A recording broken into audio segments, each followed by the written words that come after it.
Welcome to multiplying and dividing radicals. Since, if you look at this breakdown, so breaking down root 4, because it's a perfect square, to 2 times 5 being 10, and also multiplying the radicands to get square root of 100, right? Since we have that, we know that we can multiply unlike radicals. We can't add unlike radicals, we can only add like radicals, so that means the same radicand root 6's with root 6's. However, here we can multiply anything. So we multiply the numerical coefficients, right? And then we multiply the numbers under the radical symbol. And then we have to make sure to check to see if we can simplify, but there is no perfect square that divides evenly into 70, so we are finished.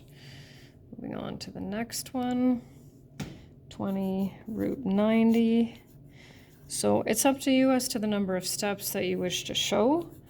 So perfect square, because this is a perfect square.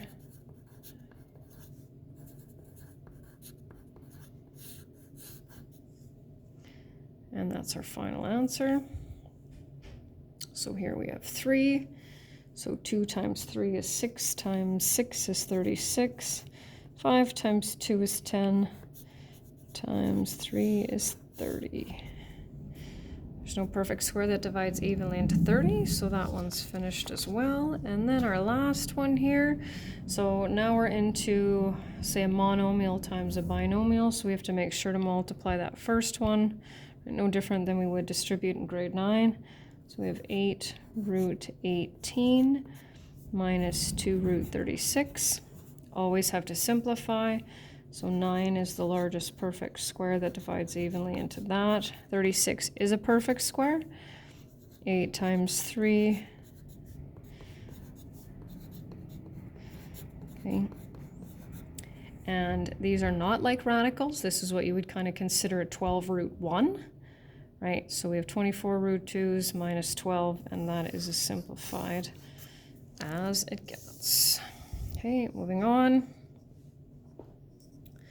Root 7 times root 7 will give us root 49. 49 is a perfect square. So then we end up with 7. Now we're back to the variables here. So we'll once again multiply our numerical coefficients. So we have 6 root 5x squared plus 2x root x. So I can see that x squared is a perfect square, so this will become, looks a little bit silly, I guess. So we can't add, because there's no 5 in this one, we can't add these together. And now we're dealing with, let's see, 2 terms here, multiplied by 2 terms. So if I go back to the 10, that is what lots of students like to refer to as FOIL, where we need to do 4 multiplications. This times this, this times this, this times this, this times this, and then simplify. And once again, the order doesn't really matter. So if we want to follow the acronym of FOIL, we'll take the first term in each set of brackets, multiply those. Outsides, minus root 24, insides, and lasts. So we're dealing with a perfect square minus another perfect square. So now you can see how we're combining the simplifying, right, into, so 6 minus 6, that gives us 0. Negative 2 root 6 plus 3 root 6 gives us root 6, or 1 root 6, no different than writing 1x instead of x, right? So here we have, once again, my suggestion to remember to do all 4 multiplications would be to write it out twice, right? So that is root 2 plus root 3 multiplied by itself. So we'll go first, outsides, insides, lasts, perfect square. Add those two together, right? We have one, we have another one, another perfect square, and final answer.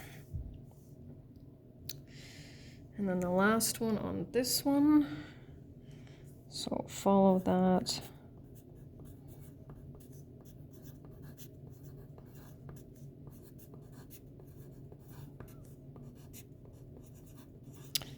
Can't quite get it in there, but that's okay. Actually, the next step will probably be worse.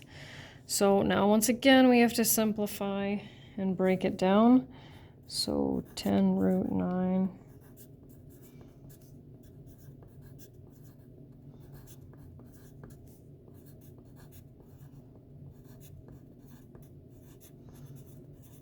Can't quite see it, but check out the notes. 10 times 3 plus 5 times 3 root 10. Looks like we're going to have some like radicals here. I can't quite get it all in there. Maybe this time I can.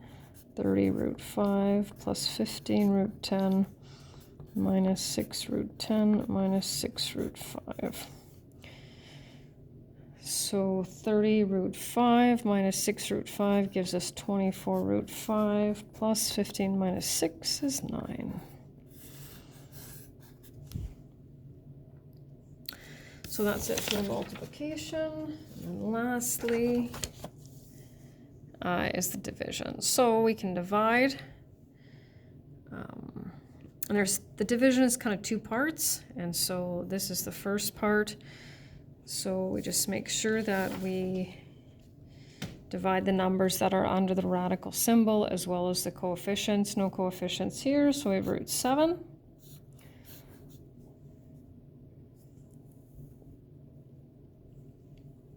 Six divided by 2 is 3.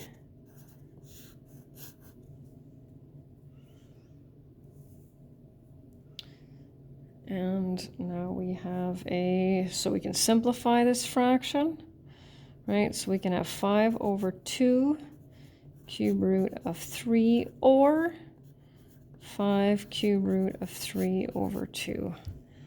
Doesn't really matter which one we have.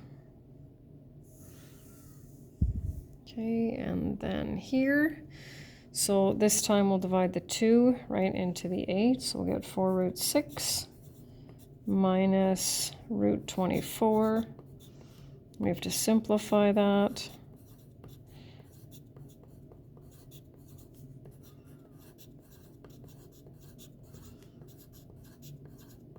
That's our final answer.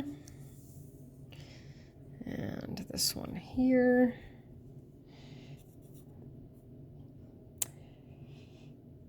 3 root 10 minus, we're going to have to do some simplifying here. So if I break that down into root 25 times root 3, that'll give me 5 root 3 divided by 5. I think I'm going to put an additional step in there first. Go back and fix that one. So we'll go 15 root 10 minus 5 root 3. That makes a little bit more sense. That first part worked, but that second one did not. We can't add root 10s and root 3s. And then last one, I just want you to take a look at this one and decide if you can simplify it.